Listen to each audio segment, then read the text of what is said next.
Jitterbug. Jitterbug. What are you doing? Meow. What are you doing, silly boy?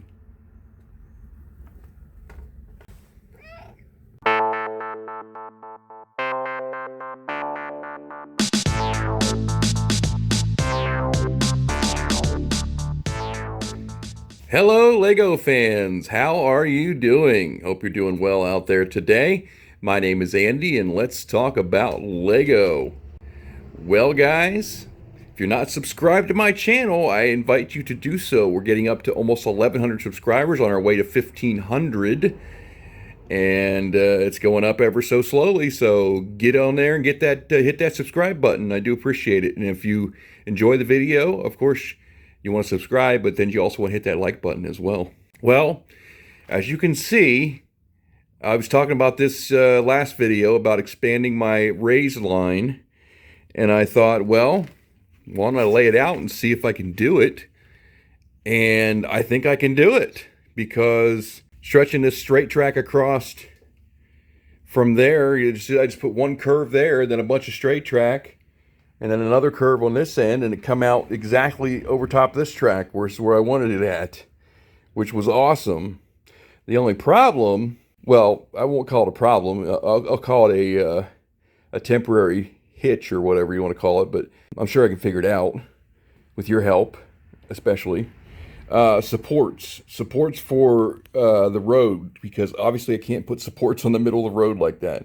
So I'm gonna have to have something that can go on the side of the road over here, something that can go on the side of the road over here, and something that can go in the middle of the road with those limited studs in the middle of the road. I can take the 2x4s off and expose the studs. Obviously these won't work, and those that I have there won't work for that kind of support. So that's kind of out of the question. So why don't you guys brainstorm and give me your ideas in the comments, and let me know what kind of support you think I should use. Maybe just like a 4x4 or a 2x4 pillar, or, well, it has to be, see, it's on an angle, so it's going to be difficult. It's going to be difficult. Well, it's probably not going to be able to connect to the track unless I use a swivel piece, because it's on an angle. You know, like the support's going to be straight, and the track is on an angle, so I have to use a turntable piece to actually connect it to the track.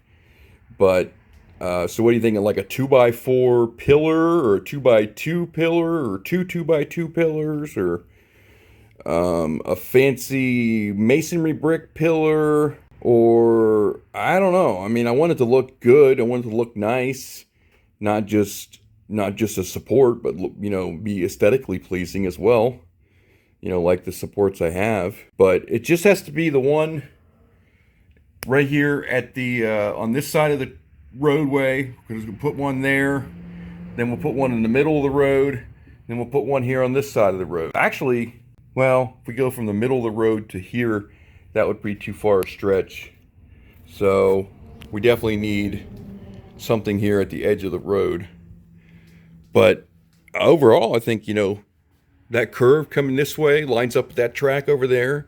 And this little S curve, I don't know if you want to call it an S curve, but a little jog in the track works out perfect. So basically, we would do it a little bit differently than I explained it the other day. We would just follow the tracks, follow the ground line all the way around here, go about halfway down the platform, turn around, come back up over top of this track, and then back over to here.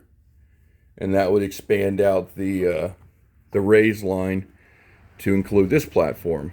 What do you guys think about, I mean, I know I got some comments in the last video saying, well, maybe you should make another raised line but not connect it, or maybe you've got too much raised line already. I don't know. I liked the challenge of it, of see if I could do it, you know what I mean? Because I was a little weary about being able to connect that piece of track there with this piece of track over here. But I think I've got it accomplished. Now the challenge is coming up with the right kind of supports to hold it up, even though you got the roadway there. So that can be challenging, but I think I can do it.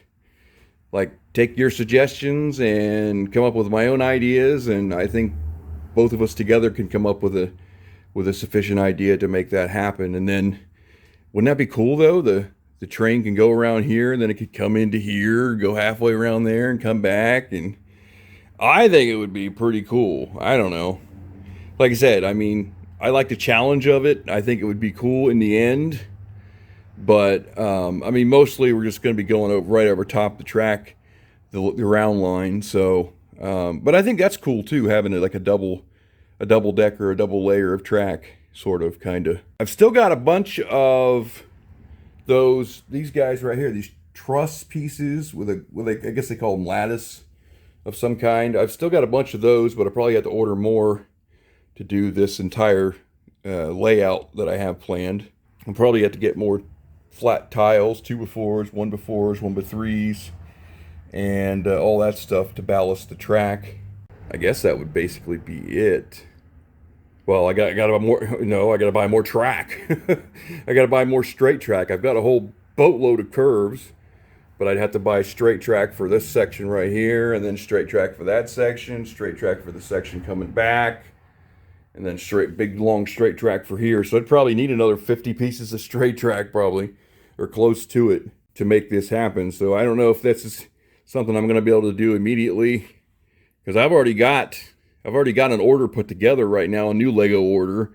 It's up to like $350, and that doesn't even include any of the stuff for here. Oh, the other thing is the arches, those double arches underneath the track that I use. Those I'm going to have to buy too. I think I still got some in my reserve area from last time that I got them off Bricklink, which I can get on Bricklink a heck of a lot cheaper than I can get them on Lego. So yeah, I've got some left, but probably not enough to do this entire project. So I got to get more of those, get more of the truss supports, and all that stuff, and more track, especially more track. Now the other thing is this wall. This wall is going to have to move, because you can see this support goes right on top of that inner but the inner ballast of the track, right up against the ties. And on this side, it can't do that because the wall's in the way. So the wall would have to move probably to the inside where the trees are located at. Yeah, like where the telephone poles and the trees are. We'll probably have to move into there if we're gonna, continue to have the wall, which I think we should, because should have something separating the tracks from the railroad. But I think this looks really cool, especially once it gets ballasted and everything. I just think it looks really cool, especially from a distance, like from back here and stuff.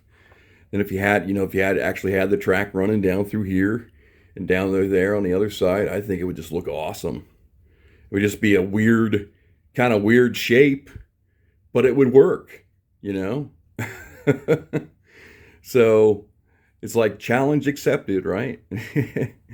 What do you guys think? Let me know in the comments below. I'm looking for suggestions on supports, as well as what you think overall of this layout, or this proposed project.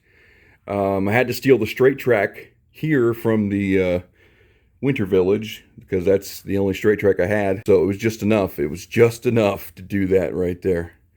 I didn't think it was going to be that long. The straight portion was going to be that long, and I thought maybe I had to use some flex track in there or something to make it work.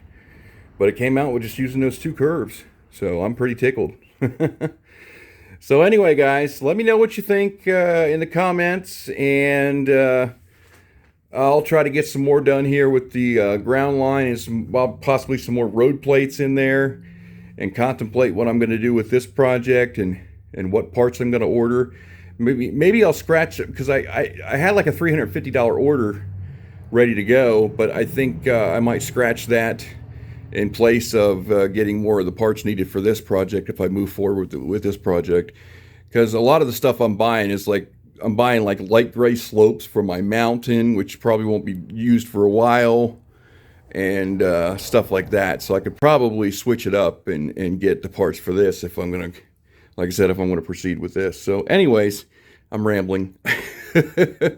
Thanks, guys, for taking me along. I do appreciate it. Like I said, I'm going to try to upload videos more often than I have been, and at least every couple of days if I can do it, and go from there. So make sure you have notifications turned on. Make sure you hit that subscribe button. Make sure you hit the like button as well. It's appreciated. And I will see you soon. Have a good day.